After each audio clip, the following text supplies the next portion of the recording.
Before we get started, I want to thank everybody for stopping by and checking out this review. Make sure you hit those buttons down below and tell your friends about us, because I have a feeling I might lose a few followers after this review, but let's go. Hey, and welcome back to 100 Essential Movies You've Got to Check Out, and I am pretty sure this week I'm going to get a bunch of angry letters, angry comments, and I totally understand why. So I want to start this out by clearly acknowledging, I've said it before and I'll say it again, the opinions of me in this video are not to be taken too seriously because I just received 10 DVDs in the mail that I paid money for with the following titles: Assault of the Killer Bimbos, The Killer Eye, and The Killer Eye Halloween Haunt. And my personal favorite out of the bunch, which I already have, which means this is the second copy I have of Sorority Babes at the Slimeball Bolorama. Knowing that I like those movies, please understand that when I say I hated this week's movie, I am prepared for the backlash that I am about to get. Because this week's movie is the classic 1961 American romantic musical based off of the 1957 Broadway musical West Side Story. Yep, I said it and I'll say it again. I hated this film. Alright, let me explain why. Now, this is not backpedaling, and in the following 10 minutes, give or take, I will not try to convince you that I am correct, because I know that this movie was a huge success. With a budget of only $6.75 million, it had a box office return of $44.1 million. That is huge. But on top of the money aspect of it, it was nominated for 11 Academy Awards and won 10 of them. It won 10 out of 11 Academy Awards, one of which was Best Picture. And it became the record holder for the most wins in a musical. West Side Story is regarded as one of the greatest musical films of all time. So, obviously, I am in the very, very small minority of people that do not enjoy this. So I'm very curious to see if anybody following this channel feels the same way I do, so that maybe I will not be so alone. My first issue with this film starts off with the fact that the first 15 minutes of this movie, I don't think there is one audible word or conversation that happens. It's just the most ridiculous dancing fight scene you could imagine that goes on for way, way too long. For a movie that is 2 hours and 33 minutes long, we did not need a 15-minute dance fight to start us off. Not to mention that the way that this giant gang brawl of a fight between the Jets and the Sharks, the American gang and the Puerto Rican gang, with what's gotta be somewhere between 60 and 100 people, is broken up by 2 cops just saying, "Stop it, stop it, stop it." But then to be given the opportunity by the officers to rat out the other gang, nobody says anything. What started this fight was one of the Jets named Baby John getting scraped up after he started a fight with one of the Jets. So it appears like the only one that has any actual bumps and scrapes on him after this 15-minute fight is Baby John. When Baby John is given the chance to rat out on one of the Sharks, Riff steps up and says, "We have reason to believe it was cops that did it." Why, if you are having a fight with somebody else, would you not take the opportunity to get them jammed up and out of your hair? Which I should mention is what the entire premise of this movie is. This is essentially a gang war over land. We have the Jets, which are the American gang, and the Sharks, which are the Puerto Rican gang, fighting over the territory of their neighborhood. But to the best of our knowledge, nothing illegal is happening. It's not like a gang war between two mobs that are running numbers or drugs or alcohol or nothing. It's just for them to be able to play on the playgrounds and use the gym and the parks. It's really the most futile reason to fight that I can possibly imagine. And if that wasn't reason enough to not like this story, we are introduced to the romantic angle of this, which I had come to a conclusion about something before I did any research on this, and it turns out that my thought process was correct. West Side Story is just a ripoff of Romeo and Juliet.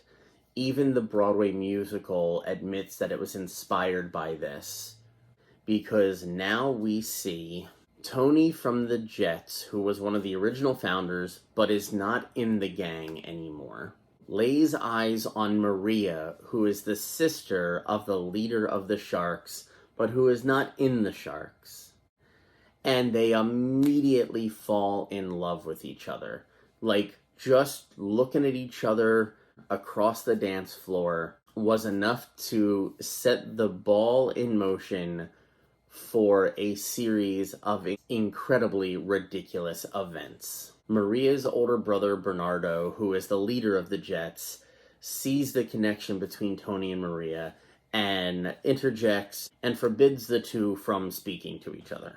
After everybody disperses from the dance hall, the Jets and the Sharks meet up to talk about the rules of a gang war that's about to happen, a giant gang fight. Where's it going to be? What time? What weapons? And while this is going on, Tony runs over to Maria's house and confesses his love to her. The next day, Maria finds out about this giant fight between the Sharks and the Jets and urges Tony to try to break it up. After getting both gangs to agree that the fight will be determined by a one-on-one fist fight, such a ridiculous idea, Tony goes back to Maria, where they are now discussing their wedding plans. Less than 24 hours after they've met. This is just bonkers. Now, I'll be honest. I am a little cynical when it comes to relationship and love, but I do enjoy a good love story. And I do appreciate when two or more people come together and form something amazing. I think everybody wants that in some form or another. But this love at first sight, forget the world, we're running away, in its instancy, I've talked about before in other movies where they just shoehorn in a love story that doesn't fit or doesn't make sense. This, I think, has got to be the king of all of them. While they're talking about the wedding, it comes up that the brawl is still happening, but that it's just going to be a fist fight. And Maria again urges Tony to go and stop it, because apparently a fist fight between two people is still too much for Maria to handle, and that can't go down. Tony shows up to the brawl to try to stop the fight and gets roughed up a little bit. The escalation of that being Riff busting out a knife, trying to attack Bernardo grabbing a knife to level the playing field, and accidentally, out of self-defense, kills Riff. That's totally understandable. What's not understandable, or what doesn't make sense, is Tony, who has been level-headed this entire time, sees what happens, understands the situation, grabs a knife, and immediately kills the brother of the woman that he loved so much, who he was just about to get married to. Really? Then Tony does probably the most illogical thing I can think of. He goes back to Maria to tell her that he has killed her brother and is getting ready to turn himself in, but first he wants her forgiveness. What is the best case scenario that happens in this scene? She says, "Oh yes, I totally forgive you, the guy I've known for only 24 hours, for killing my older brother who has protected me and raised me since I was a little girl. Now you can go and turn yourself in for murder." Why not just go and turn yourself in for murder? Because it wouldn't... This scene absolutely drives me nuts. And then Tony changes his mind about turning himself in. So while Tony is getting ready to make a run for it and gather up some money to hit the road after murdering somebody, he gets a message that Maria has been killed, which is a total lie. He is told that one of the members of the Sharks, named Chino, murdered Maria by shooting her and is now on his way to get Tony. So Tony goes to the playground and starts screaming for Chino to come and shoot him so that his life can be over too. Because the girl he just met is no longer alive. When he turns and sees Maria running into the playground, so ecstatic that she's not dead, but also now Chino is there, because he's been yelling for him for the last 10 minutes, and Chino shoots and kills Tony. I am so disappointed in so much of this. And to be fair, disappointed in Romeo and Juliet as well. I'm not saying that Romeo and Juliet is a fantastic film and that this interpretation of it was bad for whatever. I just think that love story that takes place over 3 days and has a bunch of teenagers wind up dead is not a good story. I am sure, and I expect, and I am welcoming. I want to hear the pros of this movie. Let me know in the comments below how wrong you think I am. Just keep it nice, and we'll be fine. I am totally okay and understanding of the fact that my taste in movies does not give me any merit to judge such a critically acclaimed movie. So please, let's have a conversation. Let's have a fun, heated debate about it. And with that being said, let's get to the scratching of West Side Story. And this is the scratching off of West Side Story.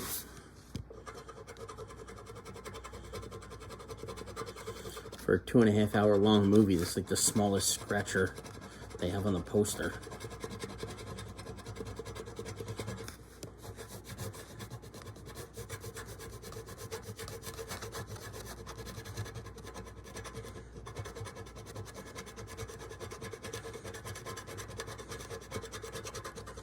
Alright, a call back to the poster with the dancing dude.